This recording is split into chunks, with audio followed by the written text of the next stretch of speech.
E para entender um pouco mais o que está em jogo nessa visita de Lula à Argentina, como é que isso pode mexer na economia dos dois países, o Jornal das 10 recebe a economista Mônica De Bolle, professora da Universidade Johns Hopkins, nos Estados Unidos. Mônica, é um prazer ter você aqui. Bem-vinda. Boa noite. Olha só, especialistas em energia dizem que esse gasoduto até faz sentido, né? Porque falta investimento hoje em dia na Bolívia, daí a produção boliviana está caindo. Agora, seria uma obra muito demorada em países cujas regras mudam ao sabor dos governos, além disso cara. A gente fez uma conta aproximada, cada quilômetro de gasoduto construído custa mais ou menos 2 milhões de dólares. A gente está falando de 1.700 quilômetros. E aí dá algo como 3 bilhões e 400 milhões de dólares, 19 bilhões de reais, então não é elementar. Certo, não é elementar, mas eu acho que há duas questões de fundo aqui. A primeira é que Vaca Muerta é uma das maiores reservas de gás natural do mundo, e segue inexplorada, completamente inexplorada por falta de recursos da Argentina. Só para deixar claro, é das maiores reservas de gás natural do mundo encontradas em um só lugar. Então, a exploração desses recursos é importante, não apenas para a Argentina, é importante para uma parte bem relevante do continente. Então, essa é uma primeira observação. A segunda observação é em relação ao papel do BNDES. Eu fui extremamente crítica do uso do BNDES nos governos do PT. Tem um livro inteiro escrito sobre isso e mais uns tantos artigos acadêmicos escritos no Peterson Institute for International Economics, onde eu trabalho. Continuo sendo bastante crítica daquela atuação do BNDES, mas quando a gente olha para uma situação como a de Vaca Muerta e o que Vaca Muerta pode trazer para o Brasil, a gente tem que pensar com um pouco mais de calma. Talvez não seja esse o momento para se investir em Vaca Muerta por parte do Brasil, tendo em vista que nós temos uma porção de outras prioridades a serem pensadas, inclusive outros papéis para o BNDES importantes. Eu, por exemplo, venho defendendo que o BNDES seja usado para fomentar uma espécie de polo industrial da saúde. Então, a gente tem no Brasil uma oportunidade única, sendo nós, enfim, o que somos em termos de capacidade de desenvolvimento de novos medicamentos ou capacidade de, enfim, diversas científicas que nós temos no país e que poderíamos, utilizando a biodiversidade que nós também temos como uma imensa vantagem comparativa, criar esse polo industrial. E o BNDES deveria ser uma espécie de intermediador desse processo. Agora, é de se pensar que em algum momento se possa, talvez, utilizar o BNDES ou o BNDES como uma alavancagem para explorar a Vaca Muerta. Por que não? Eu acho que é interessante para o Brasil, isso está dentro do escopo de interesses nacionais. E uma coisa só para acrescentar, Leila, vocês estavam falando bastante aqui sobre a moeda comum. O termo correto é moeda veículo, é como a gente chama, para quem conhece essa literatura.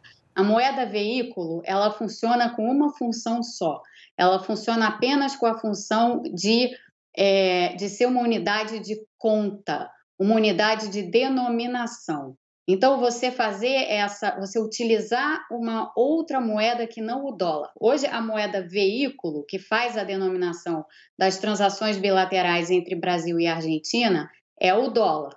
Se você mudar do dólar para outra moeda, que poderia até ser o real, você poderia até mudar para o real. A China fez isso no seu entorno com os países satélites com quem tem comércio, né? Com quem tem fluxo intenso de comércio.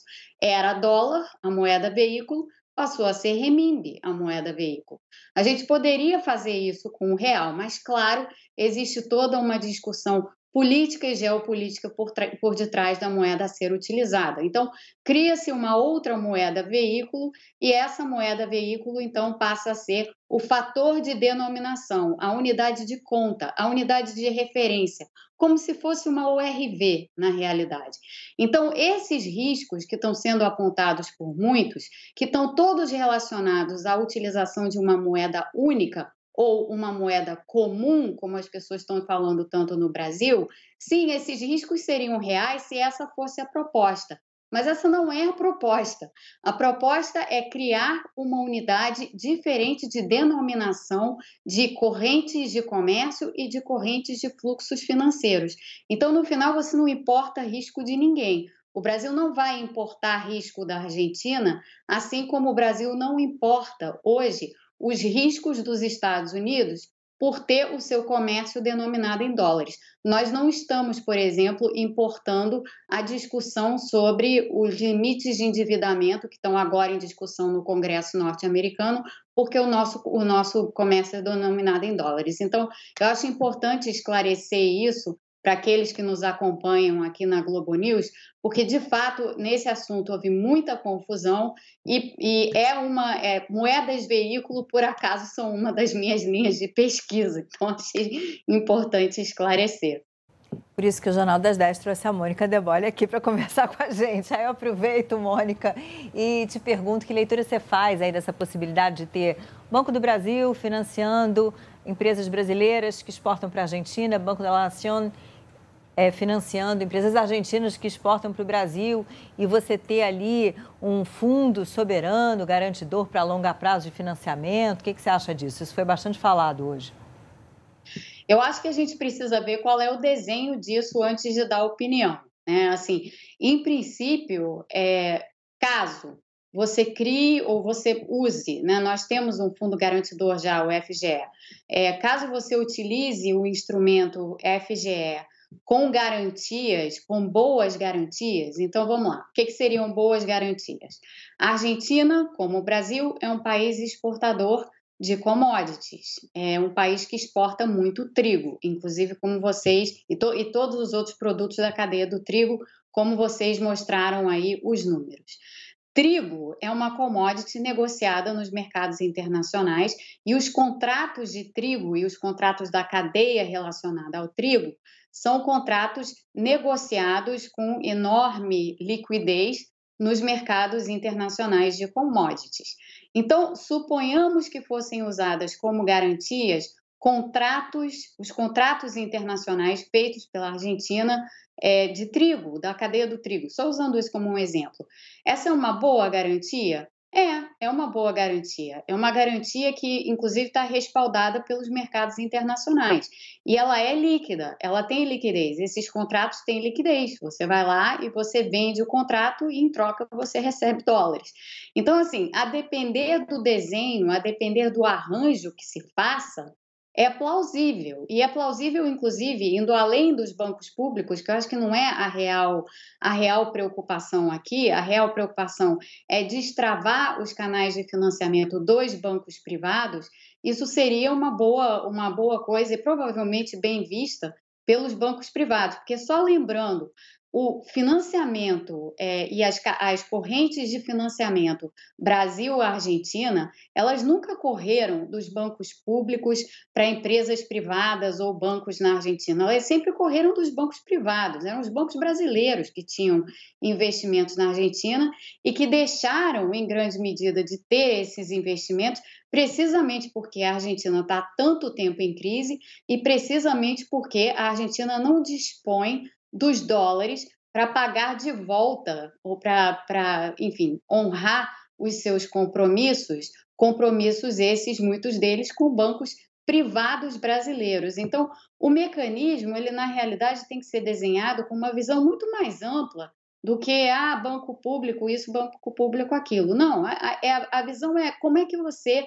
reconstrói essa corrente financeira que antes havia entre o Brasil e a Argentina, sendo a Argentina não só um importante parceiro comercial nosso, mas um importante parceiro em outras dimensões também. Como é que é possível reconstruir isso com um arranjo desenhado de tal forma que não haja nenhum risco adicional para o Brasil ou para as entidades brasileiras que estejam participando dessas transações. Então, eu acho que é disso que se trata. A gente não tem o desenho ainda, então não dá para fazer maiores comentários, né? É isso, eles informaram inclusive que vem ao Brasil, né, uma equipe lá da equipe econômica, parte da equipe econômica argentina no começo de fevereiro, depois vai haver também discussões entre os respectivos bancos centrais, vamos continuar acompanhando e espero que a gente volte a se falar, Mônica, muito obrigada. Com certeza, muito obrigada, Leila, boa noite. Boa noite.